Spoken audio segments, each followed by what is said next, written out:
ইরানের সর্বোচ্চ নেতৃত্ব নিয়ে নতুন অধ্যায় শুরু হয়েছে বলে বিভিন্ন প্রতিবেদনে দাবি করা হচ্ছে। ইরানের প্রয়াত সর্বোচ্চ নেতা আলী খামেনেই নিহত হওয়ার খবর ছড়ানোর পর দেশটির ধর্মীয় পরিষদ অ্যাসেম্বলি অফ এক্সপার্টস তার ছেলে মোজতাবা খামেনেইকে নতুন সর্বোচ্চ নেতা হিসেবে নির্বাচিত করেছে, এমন দাবি সামনে এসেছে। ইরানের রাষ্ট্রীয় সম্প্রচার মাধ্যম ইসলামিক রিপাবলিক অফ ইরান ব্রডকাস্টিংয়ের প্রতিবেদনে বলা হয়েছে, নতুন নেতার দায়িত্ব গ্রহণের পরই ইসরায়েলের দিকে ক্ষেপণাস্ত্র নিক্ষেপ করা হয়েছে বলে দাবি করা হয়।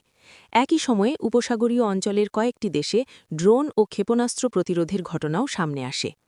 ইরানের প্রভাবশালী সামরিক বাহিনী ইসলামিক রেভলিউশনারি গার্ড কোর নতুন নেতার প্রতি আনুগত্য ঘোষণা করেছে এবং তার নির্দেশ বাস্তবায়নে প্রস্তুত থাকার কথা জানিয়েছে। তবে আন্তর্জাতিক পর্যায়ে এসব ঘটনার অনেক তথ্য স্বাধীনভাবে যাচাই করা সম্ভব হয়নি। বিশ্লেষকদের মতে পরিস্থিতি আরও জটিল হলে মধ্যপ্রাচ্যের নিরাপত্তা ও আঞ্চলিক রাজনীতিতে বড় ধরনের প্রভাব পড়তে পারে।